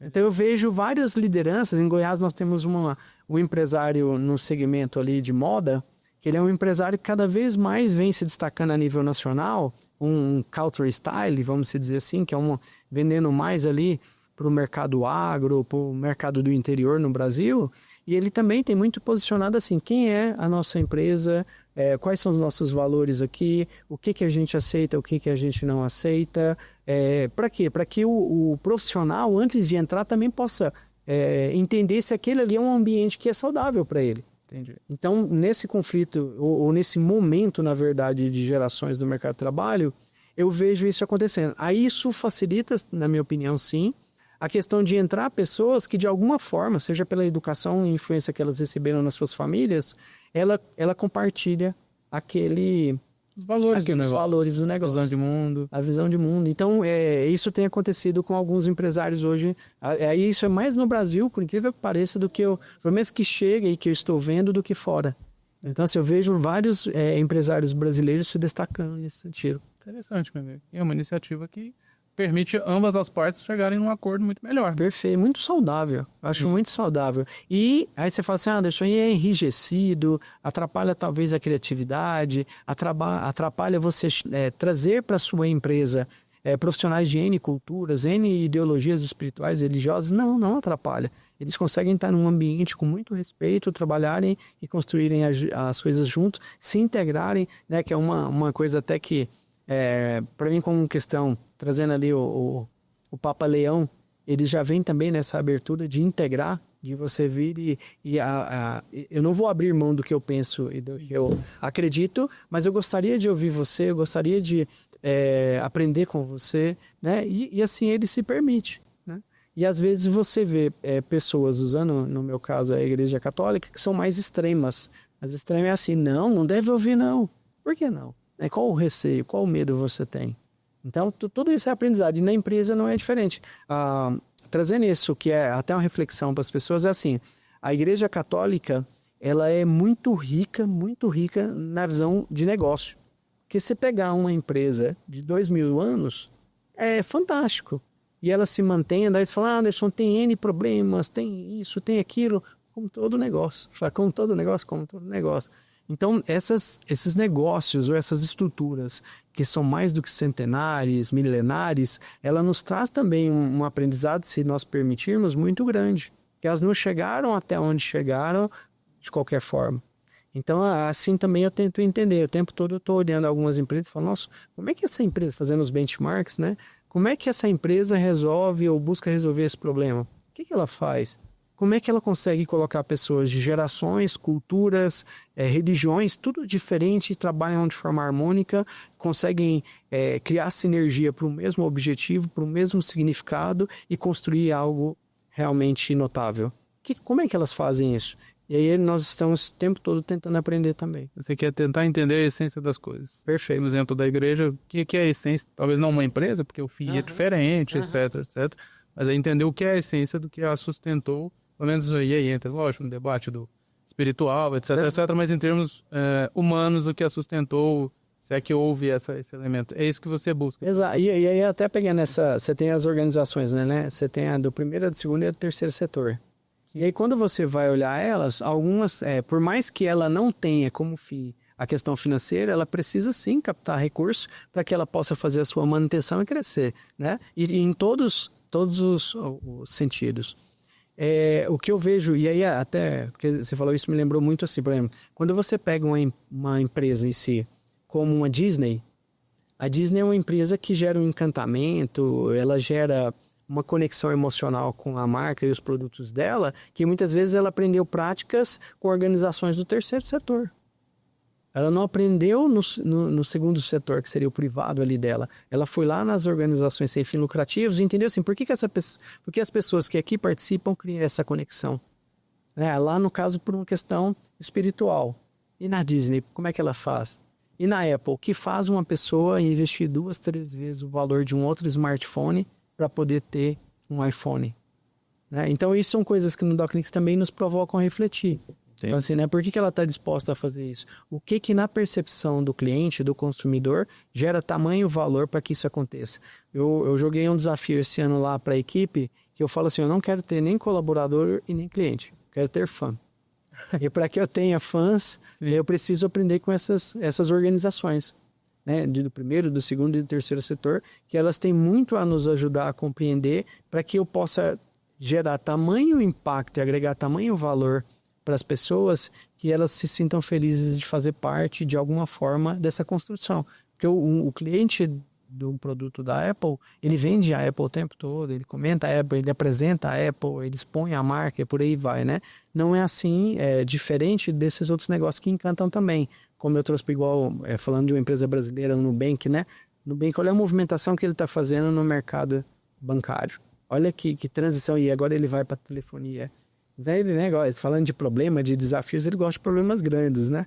E olha o tanto que nós podemos aprender. E quando você vê ali a anterior CEO, que era a Cristiane Junqueira, comentando sobre as inspirações dela, você vê lá a Apple, você vê lá a Disney. Então ela vai citando essas empresas que encantam os seus clientes. Interessante, é como se você estivesse na busca do que é a essência da solução das coisas. Perfeito. E como você pode transpor isso para a sua realidade. Exatamente. Me permite, talvez só um desafio final, caminhando aqui, mas não tem como não falar de empresas, tecnologias, liderança e não falar do impacto de IA sobre a liderança e sobre a equipe. Como é que você percebe isso? Quais você tem percebido os desafios? Alguém que tem um grau de exigência muito grande, a gente sabe que tem alguns programadores que estão gostando bastante disso. A IA para a solução dos seus problemas, etc. Exato. Como é que você vê isso tudo? Como é que você está enxergando? Eu estou achando fantástico, assim, sendo muito honesto. Eu acho que a forma com que foi estruturado a IA para que a gente possa utilizar, né, a partir dali da OpenAI, vai facilitar muito para que a gente utilize essa ferramenta em atividades operacionais repetitivas e libere as pessoas para que elas usem o intelecto. Não está acontecendo isso na prática, né? Infelizmente, as pessoas, na verdade, estão criando ali uma dependência e tal. E isso daí é uma preocupação que eu acho que todos vão... É importante começar a ter no radar. Mas o que eu vejo, né? Pensando em... trazendo para a individualidade, depois indo para a organização... Eu acho que para as pessoas o que eu acredito que seja virada é isso, assim. Como é que eu simplifico atividades que antes eu gastava muito tempo, não agregava muito valor nem para mim como profissional na minha carreira e nem para a organização. Então essas atividades eu acredito que a IA vai nos ajudar de uma forma muito constante. É uma ferramenta de potencialização do trabalho. Exato. Para as organizações aí está tendo um dilema muito gostoso. Aí é onde eu vou em diversas grandes empresas hoje no país e você escuta histórias como, às vezes, uma... inocência ou imaturidade de não compreender e querer utilizar a ferramenta e expor dados que são confidenciais, dados ali mais delicados, e aí essa preocupação deles. E nós lá no DocNix, até trazendo o que a gente vem trabalhando, nós temos 3 pontos que nós estamos cada vez amadurecendo mais. Algumas empresas hoje já se posicionam que isso elas estão resolvendo. Na prática, é o que a gente está buscando entender antes de fazer qualquer movimento. Confidencialidade das informações, porque hoje nós tratamos um volume muito significativo e grande de dados ali, de informações às vezes extremamente confidenciais e estratégicas para os seus negócios. A outra é controle de acesso. Como é que eu vou garantir que essa informação seja acessada só para quem é devido? E por último, a parte de, se caso, imagine assim, eu tenho um documento que te oriente a fazer uma ação em um equipamento, e aí ele ali alucina e você segue a orientação dele. E você fazendo esse procedimento que ele pediu, você danifica esse equipamento. Quem responde por isso? Quem paga a conta? Né? A OpenAI não vai pagar. Vai pagar. Nem ela, nem Anthropic, né? nem Gemini, e por aí vai. E o que nós estamos fazendo é conversando com essas empresas, justamente elas, para entender o que elas respondem sobre essas perguntas. Nenhuma ainda respondeu para a gente de tal forma em que isso poderia ir para contrato, resguardando nós e nossos clientes, sendo bem honesto. Isso daí ainda vem com uma série de restrições. Zona cinzenta. É uma zona cinzenta. Vem amadurecendo, como eu vejo também a aplicação de IA, que já vem há mais tempo ocorrendo em dispositivos, veículos, etc., né? Então, os veículos já teriam condições a nível de tecnologia de estar disponível em diversos países do mundo. Por que não estão? Porque muitas vezes eles estão numa zona de controle tentando resolver essas questões até legais e ainda não conseguiram chegar a uma decisão. Então, temos muito a amadurecer, né? Ouvindo algumas pessoas que têm mais autoridade sobre o assunto, alguns dizem que vai vir agora um período de alta, talvez até o início ali do 4º trimestre, aí as pessoas vão amadurecer e entender o uso de IA, principalmente a generativa. E aí depois retornam para entender que talvez não era tudo isso que você esperava para usar como você imaginou. Que eu volto a falar que às vezes até por não dominar ou não conhecer de forma madura, a gente começa a fantasiar e viaja muito em algumas possibilidades. Mas eu imagino que venha para contribuir, sim. Eu fico preocupado, assim, o ser humano ao longo da história, você trouxe lá, talvez da época você falou da parte do agro, lá na sua fala, né, que o pessoal trabalhava no campo, etc. Eu ainda até mais atrás, na época das cavernas, nós víamos perdendo muita coisa, né? Então, antes nós tínhamos muito trabalho físico, nós vamos diminuindo. Aí, agora, com a IA, eu fico numa preocupação do trabalho intelectual. E aí, nesse sentido, você começa a abrir mão de pensar para deixar a IA pensar por você. Então, isso tem sido uma preocupação, mas é um desafio coletivo. Não é meu, não é no DocNix, mas eu acredito que vai ser realmente no mundo de tentar buscar esse ponto de equilíbrio. E eu não sei se você chegou a ver um artigo que comentou há pouco tempo que pela primeira vez vai vir uma geração que tem um QI mais baixo do que a anterior. E eles colocam isso por conta desse conteúdo de baixa qualidade e esses rituais e rotinas ao qual esses jovens estão inseridos. E isso daí, infelizmente, vai ter um preço, né? Vai ter um efeito colateral.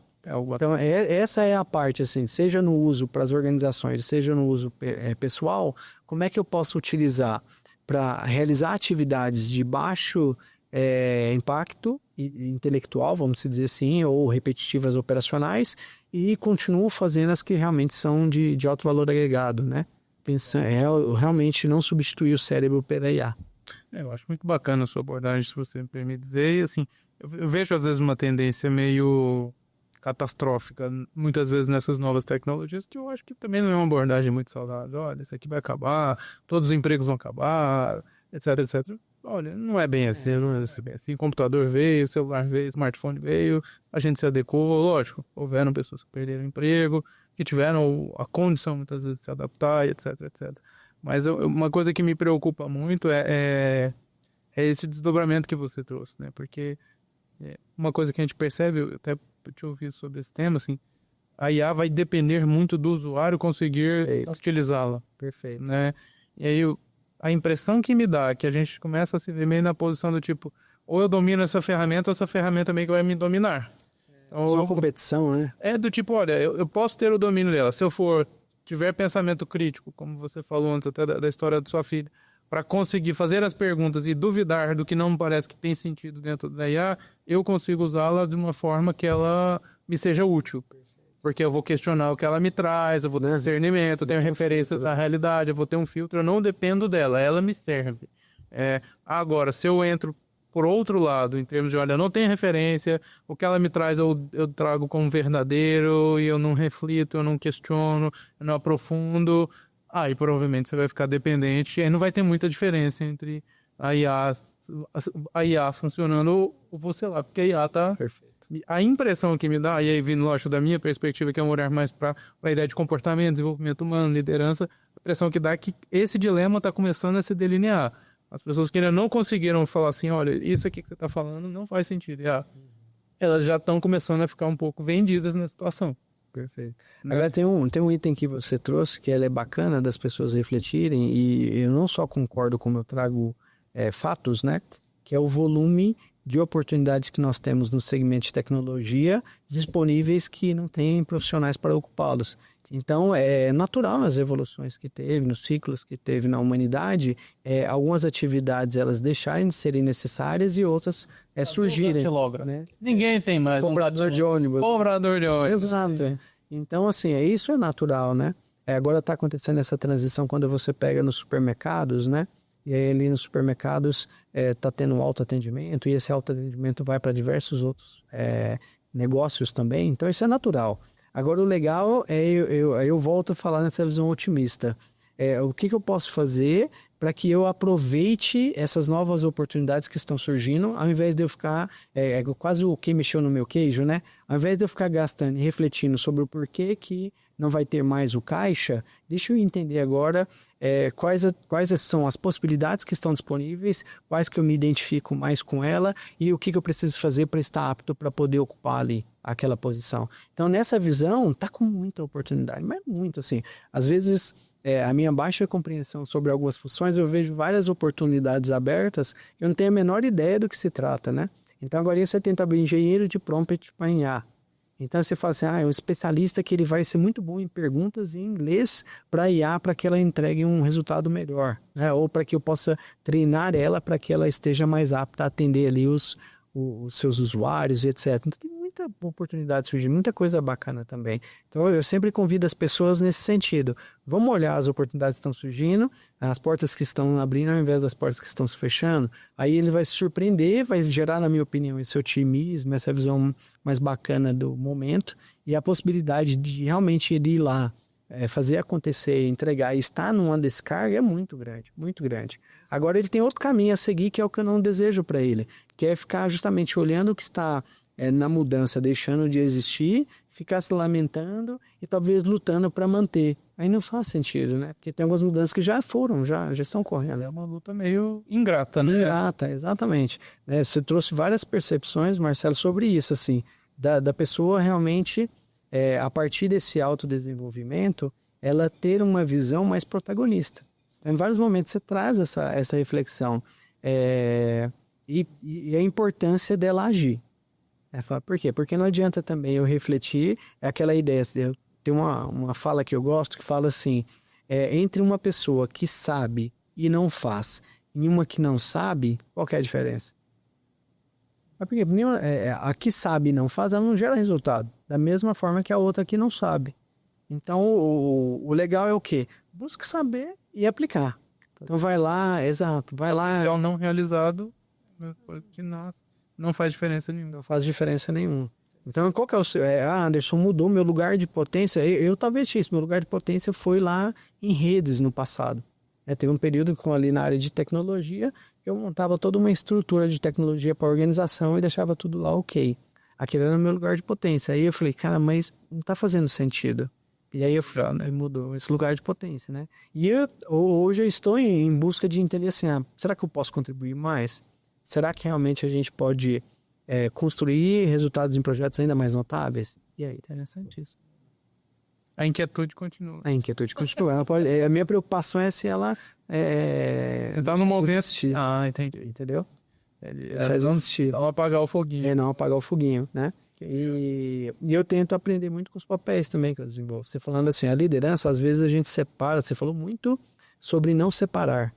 Mas naturalmente as pessoas às vezes têm uma situação no trabalho e acham que não pode resolver ou aprender sobre essa situação em casa, no futebol com os amigos, igual nós gostamos de algumas atividades ali, nessas atividades. Então a gente tem que entender que talvez a solução ou um insight para um problema pode vir em ambientes totalmente diferentes, desde que você se permita e esteja aberto para receber esse insight, essa percepção.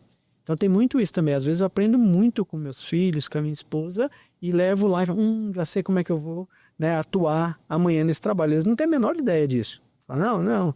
Até porque talvez não cabe eu ficar expondo algumas coisas ali. Mas eu falo, nossa, quando você vê o modus operandi, quando você vê a mesma coisa, então se eu seguir por isso, vai talvez dar esse resultado. Aí eu levo esse aprendizado lá, aplico, e aí às vezes você fala, nossa, olha que legal, né? Só não devolvi o crédito. Olá, meu amigo, vamos... E aí, fantástico, assim. Qual que seria o conselho aí? Vamos pensar juntos. De uma pessoa inquieta, de uma pessoa curiosa, de uma pessoa que tem um grau de exigência, uma vontade de realização muito grande. Conselho para futuros líderes ou pessoas que estão na posição de liderança, da sua parte. Ótima pergunta, né?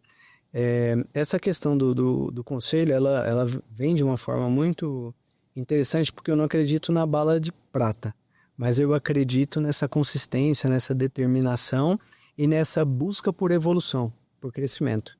Então eu acredito que as pessoas que se colocarem em uma posição de estar sempre buscando evoluir como ser humano e como profissional, ela vai alcançar objetivos e conquistas muito notáveis na vida dela. Então, é importante você ter objetivos. Onde você quer chegar? O que você precisa desenvolver? Quais são aí esses gaps ou essas oportunidades de melhoria que você vai desenvolver esse ano, esse mês, esse trimestre? Então, onde é que a gente vai trabalhar? Então, é muito importante eles terem isso claro. Né? Não ir uma referência e olhar para si de uma forma bem honesta. Bem honesta. Tá. Né? Antigamente, as pessoas olhavam muito a questão de autoconhecimento, terapia, psicólogo só se estiver doente. Infelizmente. E ainda tem muito, muito. Mesmo para você ter uma ideia, eu comentei que nós lá dispomos uma ferramenta que é paga pela empresa e está disponível para todos os colaboradores. Eu tenho uma adesão em torno de 40%. Então, somente 4 a cada 10 pessoas utilizam. Sim. E não é por falta de nós promovermos o quanto é importante esse autoconhecimento para que ela possa melhorar a gestão das emoções dela, para que ela possa compreender melhor alguns comportamentos que ela possui. Mesmo promovendo, mesmo dispondo da ferramenta, na minha opinião, ainda tem uma baixa aderência.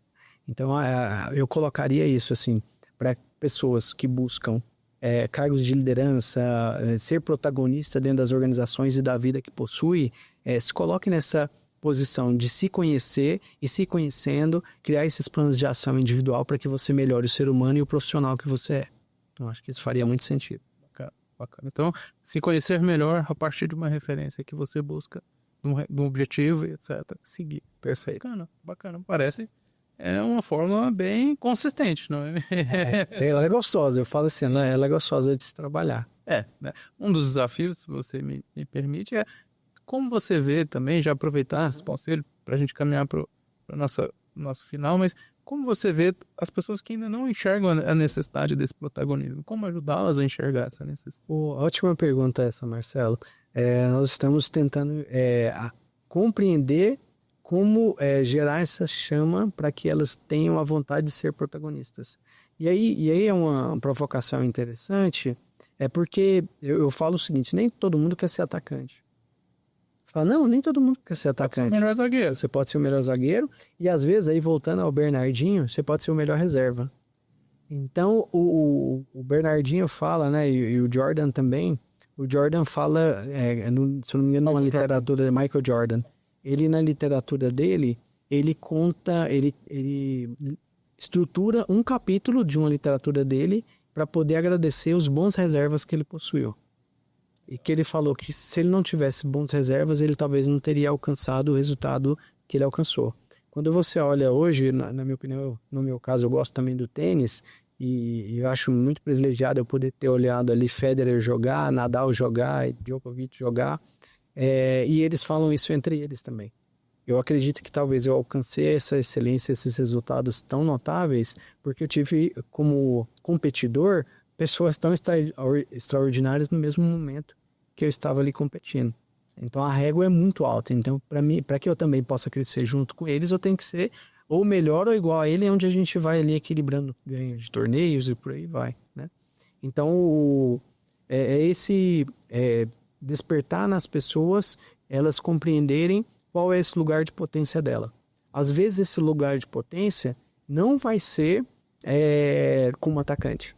Às vezes ele vai ser o melhor reserva, mas se ele for o melhor reserva, alcançando os objetivos dele e construindo resultados que também são notáveis, aí só por quê? Porque o reserva ganha títulos assim como os titulares, né? E são valorizados assim como os titulares. Na minha opinião, ele está num lugar bacana. E até compartilhando outra visão é o seguinte, o brasileiro, não sei se é o brasileiro, eu estou atribuindo ao brasileiro porque eu nunca tive a oportunidade de ficar estudando outras culturas. Mas o brasileiro, ele muitas vezes não valoriza o segundo lugar. Ele só valoriza o primeiro. Então, às vezes você vê as pessoas falando sobre, aí usando o nome, um Barrichello, um Massa, e não dá o mesmo valor que um Senna. Mas você tem que entender que para você ganhar corridas de uma Fórmula 1 e para você chegar a uma Fórmula 1 é só os melhores do mundo. Então ali só chegou os melhores do mundo. Então ali o cara já é um vencedor por si só, né? E ele ainda ganhou corridas. Então ele é muito vencedor. Aí talvez ele não atingiu a sua expectativa de resultado. Aí é diferente, mas não quer dizer que ele não é um campeão. Então ele é campeão sim, dentro de um resultado que poucos no mundo automobilístico, nesse caso, né, do exemplo, alcançaram. Então é importante a gente também ter essa percepção, senão acontece aquilo que você falou, da pessoa começar a se cobrar de uma forma depreciativa tamanha que ela não consegue perceber tamanhos feitos que ela conquistou e construiu na vida, tamanho impacto que ela gerou, né? Muito bacana o que você falou, porque, assim, eu acho importante até dar um adendo, se você me permitir, porque eu gosto muito daquela frase, eu não vou me lembrar de quem que é agora, eu acho que é do Einstein. Você vai se frustrar se você tentar medir um peixe pela sua capacidade de subir numa árvore. Assim, é uma coisa que a gente vê muito no desenvolvimento, e talvez você tenha tido contato com essa literatura, a gente teve também, que é a história, você pode ser tudo que você quiser ser. Então, isso não é completamente verdadeiro. Perfeito. Completamente verdadeiro, não. Poxa, eu nunca tive a oportunidade de correr mais rápido que o Usain Bolt na minha vida. Em nenhum momento da minha trajetória. Se eu nasci, eu vou morrer, eu não vou correr mais que ele. Eu posso treinar a minha vida inteira. Existe uma limitação dentro das minhas capacidades, das minhas potencialidades, né? E pelo que eu estou entendendo, e me parece muito pertinente a sua visão nesse sentido, é assim, cada um tem caminhos e potencialidades diferentes. Perfeito. Né? Então, peraí, o que me é permitido dentro da minha combinação de potencialidades, da minha trajetória, da minha vida, das minhas circunstâncias, né? Lá, o Ortega Gasset, eu sou eu e minhas circunstâncias, você resolve. Então, o que me é permitido é um caminho que está pautado na minha trajetória e na minha realidade. O que não é necessariamente o caminho do outro e que pode ser que eles se cruzem numa Fórmula 1 ou algum outro lugar, mas ali talvez nunca me foi permitido me tornar talvez mais rápido que o Senna. É um pouco dolorida essa visão em algum aspecto. Você fala assim, então eu não vou correr mais rápido que o Usain Bolt. Não, Marcelo, você não vai correr mais rápido que o Usain Bolt. Eu sinto muito. É uma dó, assim, mas não é possível. Agora, quais são as minhas possibilidades? E qual é a excelência da minha possibilidade? Eu tenho a impressão que nessa ideia, às vezes, de homogeneidade, de ostentação, do tipo, olha, vamos todo mundo ser rico, as pessoas estão meio que ficando indiferenciadas. As pessoas estão entrando, eu vejo às vezes dentro de alguns clientes, que as pessoas entram e falam assim, não, assim, eu não sei se eu quero ser muito melhor, porque se eu fosse o melhor, aí eu penso no caminho do youtuber, que às vezes é uma cultura que foi mais exposta, hoje eu estou derrubando as coisas, ou algum outro caminho, que não necessariamente tem a ver com as potencialidades daquele indivíduo, né? E eu entendo quando você diz, que você para pensar, pô, a fala dolorida, né, você é o melhor reserva. Eu entendo o que você quer dizer, é do tipo, olha, você tem uma trajetória que é sua. Perfeito. Talvez não te pertença nessa trajetória e necessariamente ser o atacante ponto. Talvez você vai ser um reserva ou você vai ser um meio de campo que foi bom, mas não foi o melhor meio de campo do mundo, do Barcelona, mas depois você vai virar o melhor técnico, que é a história do Pep Guardiola. E do Bernardinho. E do Bernardinho, que também não era um cara excepcional enquanto jogador. E como técnico, e ele fala que ele falava, eu tinha uma visão privilegiada, porque ele estava na reserva. Isso é muito interessante, né? Assim, não é necessariamente ser só o melhor reserva e parar, não é. Qual que é o caminho dentro das suas potencialidades que você está buscando e que lhe pertence? Que me parece que é o que você acredita e busca. É isso, né? É isso mesmo, e até você me lembrou, você me permite. Claro, tem uma literatura que se chama Hábitos Atômicos. Sim. E aí, lendo essa literatura, de atômico não tem nada, então eu acho gostoso isso também, porque o que é um hábito atômico? Na verdade, é um agrupamento de pequenos hábitos, pequenos incrementos que você faz que geram um grande resultado. E lá ele fala em um capítulo sobre essa questão nós falamos muito sobre o autoconhecimento e a importância do autoconhecimento, e aqui dá para exemplificar um resultado e um fato sobre isso, que é você se conhecer ao ponto de saber aonde você vai ser bom. E ele cita a aerodinâmica de um corredor, eu não me lembro o nome dele, que ele é um maratonista de longa distância, e ele traz a aerodinâmica ali, as características do Michael Phelps, da natação. E aí ele vem e fala assim, que se você pega esse corredor de longa distância, põe ele para nadar, e pega o Phelps e põe para correr, não dá nada. Ia ser, na verdade, são atletas de alta ponta. Exato, alta performance, referência de resultado e título no mundo.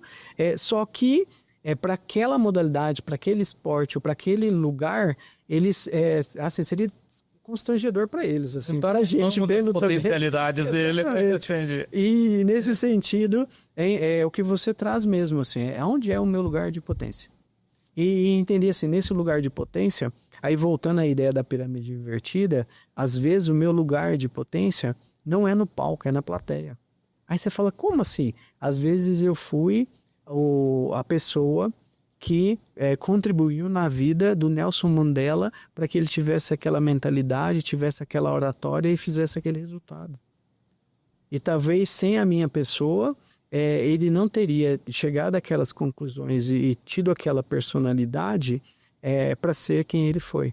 Então, o que eu quero dizer com isso? E até talvez, não querendo de jeito nenhum generalizar, mas nós não fantasiarmos esse protagonismo, porque o protagonismo nem sempre é estar em cima do palco. Às vezes o protagonismo por exemplo, eu gosto muito, tem grandes empresários, usando o Lehman como referência, que é um empresário muito inspirador no mercado mundial. O Lehman é uma pessoa extremamente low profile, você não vê ele ostentando de jeito nenhum. E ele fala com muita humildade que sem o Beto Sicupira e o Marcel Teres, ele possivelmente não teria atingido os resultados que ele atingiu. Então, isso é interessante, né? Ele de jeito nenhum quer ser intitulado como o cara que constrói todo o resultado. Na verdade, aí sim, ele é muito bom para escolher boas pessoas que compartilham desses valores e desses objetivos e eles se reunirem e construírem grandes feitos. É isso. Agora, qual que é o papel de cada um, Anderson? Aí você vai ver que é diferente da instituição. As pessoas têm que reconhecer as suas próprias capacidades, conhecer as suas trajetórias. Exatamente. Isso é muito legal. Compartilhando uma coisa que você me fez lembrar, quando eu era mais novo, eu quase entrei para um seminário. Não sabia disso. E quase entrando para um seminário, um líder espiritual ali, ele veio e me falou assim, Anderson, sua vocação paterna é muito grande. E ele me ajudou a perceber isso e ficar em paz com isso. Talvez eu não, naquele momento, não fui para o objetivo que eu gostaria, né? Eu tinha ali meus 16 anos, mais ou menos, 17 anos, e ele, com muito mais sabedoria e compreensão do que eu, e ele pôde me ajudar a perceber e enxergar isso. Hoje eu tenho condição de olhar lá para trás e agradecê-lo. Nós poderíamos ter tido com o Padre Anderson. que é isso, hein? E agradecer ele porque, pô, cara, você vai para o bispo nessa altura. Nossa, quem dera.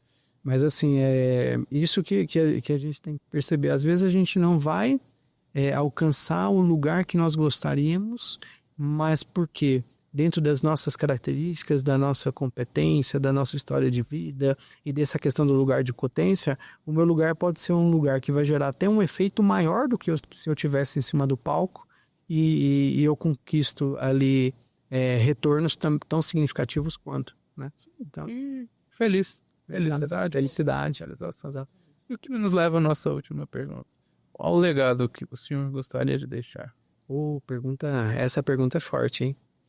Quando a gente olha de legado é algo muito profundo, assim, tentando ser um pouco pragmático e ser até simples, né? Eu tenho o objetivo que dentro dos papéis e das oportunidades que a vida foi me entregando, eu tenho a condição de multiplicar. Eu sempre falo na empresa que meu papel é ser uma mola propulsora.